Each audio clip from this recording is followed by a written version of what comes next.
대한민국 하면 흔히 서울과 부산이라는 두 도시가 가장 먼저 떠오릅니다. 현재 대한민국에서 가장 큰 광역 도시권을 가지고 있는 두 도시입니다. 서울특별시는 대한민국의 심장이자 영혼입니다. 인구 900만 명이 넘는 잠들지 않는 늘 깨어있는 도시입니다. 강남의 초현대식 고층 빌딩부터 북촌 한옥마을의 전통 한옥에 이르기까지 옛것과 새로운 것이 만나는 곳입니다. 반면에 부산광역시는 한국에서 두 번째로 큰 도시이자 제1의 항구도시입니다. 아름다운 해변과 멋진 고층 빌딩, 바다가 함께하는 도시입니다. 부산은 아름다운 자연 경관과 대도시의 라이프 스타일을 모두 누릴 수 있는 곳입니다. 오늘은 대한민국을 상징하는 두 도시, 서울특별시와 부산광역시의 인구, 경제, 부동산, 주거 환경 등을 한번 비교해 보겠습니다. 서울은 법률상 대한민국 제1의 도시로 규정되어 있습니다. 현재 유일한 특별시이며 서울특별시장은 장관급 대우를 받고 있는 특별한 도시입니다. 서울은 경주시, 전주시, 평양시, 개성시와 함께 오랜 역사를 가진 도시 중 하나입니다. 600년 전부터 수도였던 특성상 한국적 문화 요소를 도시 곳곳에서 찾아볼 수 있습니다. 하지만 한강의 기적이라 불리는 급속한 개발로 인해 전주나 경주에 비해 한국적인 요소가 잘 보존된 도시는 아닙니다. 그러나 현재의 서울은 처마와 고층 건물이 공존하는 과거와 현재가 잘 어우러진 메트로폴리탄이라는 평가를 받고 있습니다. 특히 부촌 한옥마을이나 경복궁을 포함한 여러 역사유산이 외국 관광객들을 끌어들이며 남대문 시장 같은 재래시장이 독특한 한국적인 매력을 주는 도시입니다. 산, 강, 바다, 해수욕장, 마천루와 신도시, 공업지대를 모두 포함하고 있는 부산광역시는 인구가 300만 명이 넘으며 광역권은 700만을 형성하는 거대 도시입니다. 국내 최대의 해양도시이자 항구도시임에도 해발 800m가 넘는 산이 도시 한가운데 위치한 역동적인 도시입니다. 개성이 강한 도시로 다른 대도시와는 그 느낌이 다릅니다. 개인적으로 한국에서 가장 개성이 강한 도시라고 생각됩니다. 파란만장한 근현대사 때문에 오래된 건물과 초고층 건물 스카이라인이 공존하고 있어 더욱더 다양한 풍경을 보여줍니다. 대한민국에서 가장 멋진 스카이라인을 가진 해운대구와 과거 개항 시기부터 부산의 경제를 이끌어온 부산항이 자리한 남포동, 광복동이 어우러진 도시 풍경은 부산에서만 볼 수 있는 풍경입니다. 비수도권에서 가장 큰 도시 권역답게 문화, 교육, 교통 등 생활 인프라도 잘 갖추어져 있습니다. 특히 김해시, 양산시 등의 위성도시에는 부산광역시가 많은 영향력을 미치고 있습니다. 가장 먼저 두 도시의 인구수부터 비교해 보겠습니다. 서울특별시의 인구수는 현재 기준으로 940만 249명입니다.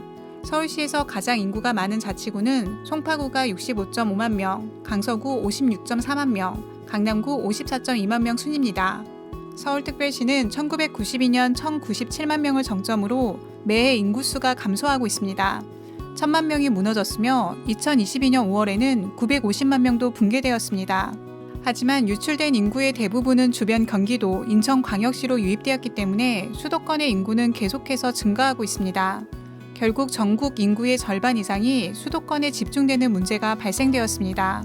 부산광역시의 인구수는 329만 8213명입니다. 부산광역시의 인구수가 가장 많은 자치구는 해운대구입니다. 인구수는 38만 1천명이며 부산 진구, 사하거 순으로 인구수가 많습니다. 조선시대 초기 동래부라는 작은 마을로 시작한 부산광역시는 조선 후기로 갈수록 무역항으로 발전하여 4에서 5만 명의 도시로 변하였습니다. 일제강점기에 들어서며 급격한 도시화를 겪고 1940년에 약 24만 명의 인구수를 기록하며 큰 폭으로 인구가 증가했습니다.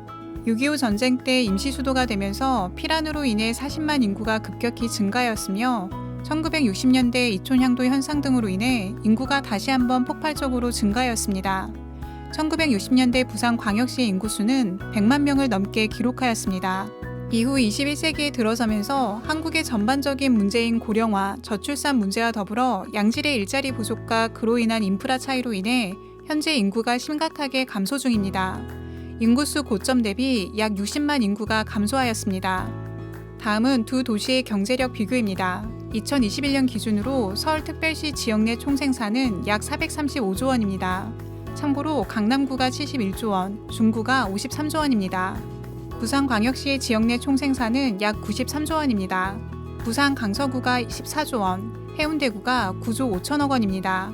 근로소득 연말정산을 기준으로 서울특별시의 일자리 수는 총 606만 개입니다. 강남구가 95만 개, 영등포구 56만 개, 중구 51만 개입니다. 부산광역시의 일자리 수는 총 105만 개입니다. 강서구가 11만 8천 개, 부산 진구가 10만 4천 개, 해운대구가 10만 1천 개입니다. 매출을 기준으로 한 100대 기업 본사의 위치를 살펴보면 서울에 본사를 두고 있는 기업이 무려 91개입니다.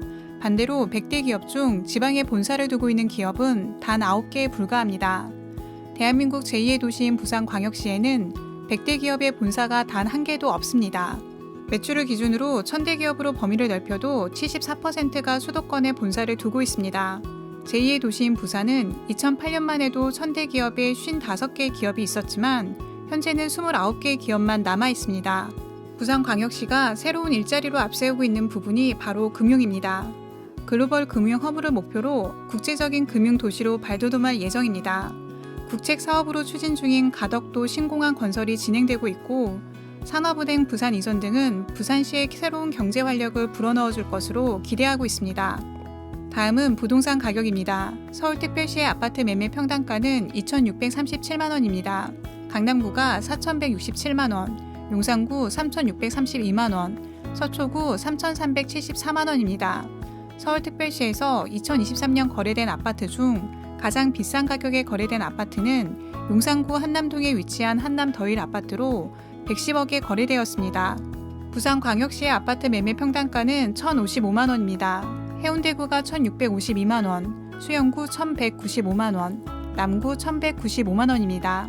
부산광역시에서 2023년 거래된 아파트 중 가장 비싼 가격에 거래된 아파트는 해운대구 마린시티에 위치한 해운대 아이파크 아파트로 70억에 거래되었습니다.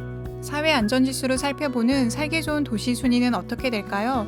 서울특별시에서 가장 살기 좋은 자치구는 서초구입니다. 사회안전지수 59.69점으로 전국에서 두 번째로 살기 좋은 지역입니다. 그 다음으로 종로구, 강동구, 송파구, 중구 순이었습니다. 부산시에서 가장 살기 좋은 자치구는 해운대구입니다. 사회안전지수 56.06점으로 전국 순위는 33위입니다. 해운대구는 교통안전과 소방 등의 영역에서 차별화된 평가를 받으며 생활안전 분야에서 전국 최상위권을 기록했습니다. 주거환경 관점에서 두 도시의 기후는 어떨까요? 서울특별시는 기온의 연교차가 매우 큰 대륙성 기후에 속합니다. 연중 최고 기온과 최저 기온의 차이가 약 50도 정도 차이가 납니다. 이는 베이징을 제외한 세계적인 도시 중 가장 연교차가 심한 도시입니다. 겨울에는 영하 15도 이상 내려가는 일수도 많으며 여름철에는 38도에서 39도까지 올라갑니다. 반면에 부산광역시는 해양성 기후를 띠어 여름에는 시원하고 겨울에는 따뜻한 편입니다. 대한민국에서 부산광역시보다 겨울철에 따뜻한 도시는 제주도, 통영시, 거제시 정도입니다. 산이 많은 지형으로 자치구별 기후 변화가 큰 편이기는 하지만 한파와 폭염으로부터 안전한 지역입니다.